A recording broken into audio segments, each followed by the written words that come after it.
محمد اقبال صدرالدین در هر یک کرده‌اش سود خود را می جوید و پروای سرنوشت دیگر انسانها را ندارد.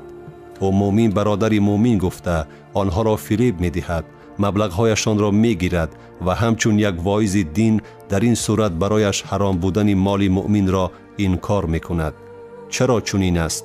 او که پیوسته در سامانه و صحیفه های اینترنتی از باب مسلمانی وعظ می خواند، چرا خود به دزدیدن مال دیگر مسلمانان مشغول شده است؟ چرا او نسبت به همدینان خود چنین بیرحمی را روا می بیند؟ ریشه پاسخ را به این سوالها در ایام نورسی و نوجوانی محمد اقبال صدرالدین در شیوه زندگی خانوادگی و تعلیم و تربیه گرفته او جستن در کار است.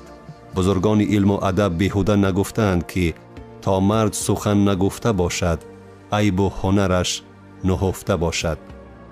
محمد اقبال صدرالدین در مکتب دانش کامل نگرفته است، زیرا پدرش او را مجبور می ساخت که به مکتب کمتر رفته بیشتر در نزد خودش و دیگر ملاهای توصیه دادهش سبق دینی گیرد. حقیقت علمی کیها اثبات کرده است که عملکرد هر یک شخصیت از خصلت و خوی خود او بیرون می آید، از تربیه‌ای که در خانواده گرفته است، از عنعنه‌هایی که برای این خانواده خاص بودند، از محیطی که شخص در آغوش آن به وایه رسیده است. متاسفانه محمد اقبال صدرالدین در حیات محض قربانی محیطی گشته است که پدرش و همدستان پدرش از تشکیلات تروریستی سابق حزب نهضت اسلامی به وجود آورده بودند.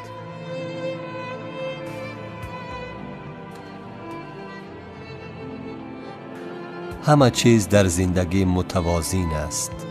اگر شما وجدانتان را گم کردید، پس شما بیشرمی، بیشرفی و بیناموسی را پیدا نمودید. حکمت بزرگان.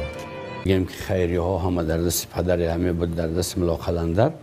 خیلی پسرش 12-13 ساله بود تخمینا.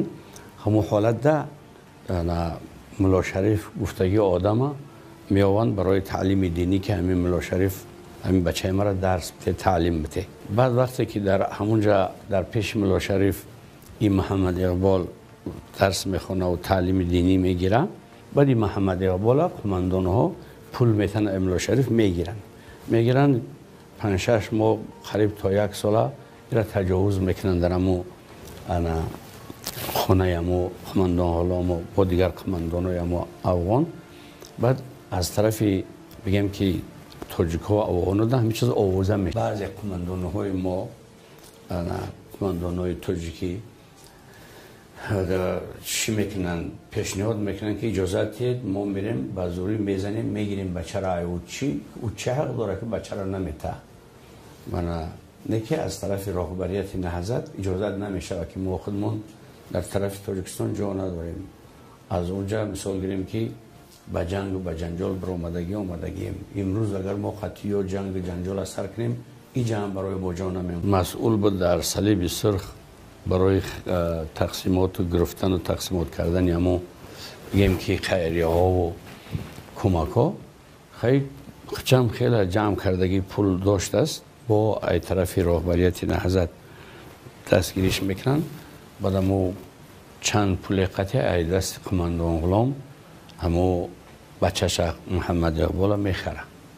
بعد که میخره و اوزه میشه که هم خیلی گپای دیگه طاقتی در همو بگیم که بین مهاجرین و در سمت شمال افغانستان در امیرآباد و در تخار استادن نمیکنه و نقشه میکشه که چیکار کنم که من از بین همین مردم کمتر دورتر باشم تا اینکه همین اوضاع و دروازه بین مردم بروه.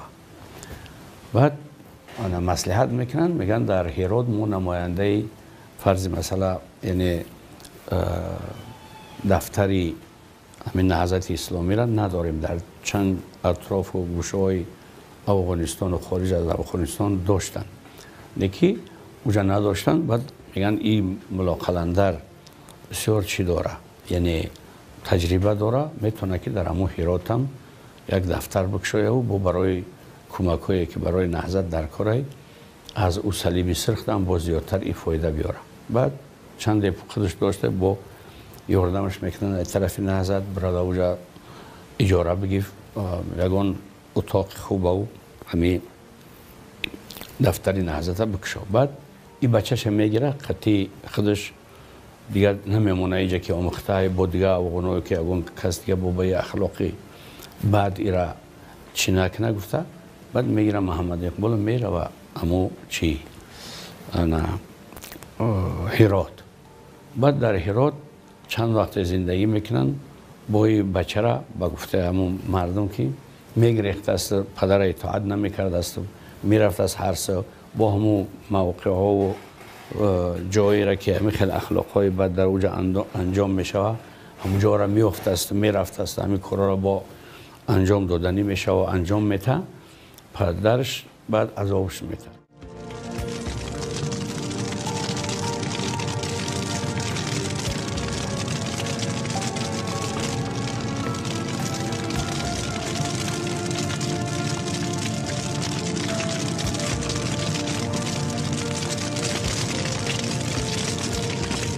زیرا هر یک گریزه قصه نکاح محمد اقبال را با قماندان غلام می دانست.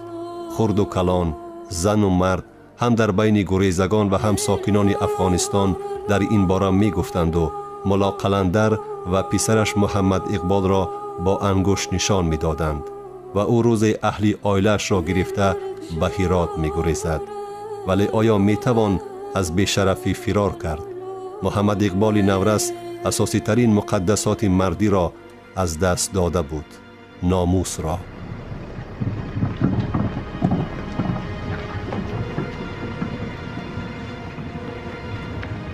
اصلا درست است که گناهکاری اساسی در این بی‌ناموسی و بی‌ننگی و فاجعه به سر محمد اقبال آمده پدرش و سرکردگان تشکیلات تروریستی نهضت اسلامی بودند که جنگ خانمانسوز را بر سر مردم تاجیک کشیدند. محمد اقبال در قطار دیگران یک قربانی جنگ تحمیلی نهضت تروریستی و خواجگان بیرونش بود و هست. محمد اقبال 12-13 ساله بچه او قدر در این باره ما را گناهکار کردن نمیتونیم. اساساً گناهکار پدرش نهضت اسلامی ای. وقتی که پدرش همی نهضت اسلامی را ساختن و ساختیم و مردم در همین چیز که آوردیم، خیلی عاقبت جنگ خونریزی و جنگ خونین در تاجیکستان وقتی برپا کرد نهضت اسلامی، عاقبتش به همین کارا بعد یعنی ثمره‌اش و نتیجهش همین کارا شد. یعنی همین بد اخلاقی محمد اقبال خب با نرکوبیزنس گرفتار شدن بعضی دیگرها، نرکمان شدن بعضی دیگرها، تجاوز شدن بعضی زنها و دخترهای تاجیک در افغانستان به چشم می رسید. همه سببش همین نهضت اسلامی است. هیچ یگان چیز دیگر نداره. نهضت اسلامی یک نهضت است که تمام مردم همه جهت ضرر داد. از جهت دین هم، از جهت اخلاق هم، از جهت انسانیگری هم، از جهت وطنداری هم، همه جهت. بعد وقتی که از پدرش که دواش نمی‌آورد و بسیار عذاب می‌ده پدره در هرات، محمد اقبال بعد فرار میکنه، از دست پدرش میره و پاکستان چند وقت در معهد ابو حنیفه تحصیل میکنه. بعد اوجا با لاهور میره و همه اخلاق و کارهای بد که در اوجا دوام میده، باز میبینه که شرمندگی زیاد شده ایستاده است.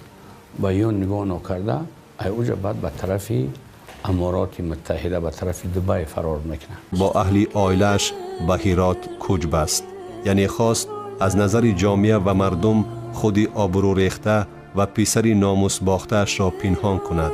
ولی کجا میتوان از خود گریخت؟ هر دفعه محمد اقبال را دیدن آتش شرم و خجالت سراپای وجودش را میسوخت، خاکستر میکرد. پزم این شب و روز از خانه غیب زدنهای محمد اقبال احوال او را خرابتر میساخت، زیرا یقین میدانست که پسرش باز پی جستن ملهم دردی بی دوایش رفته است.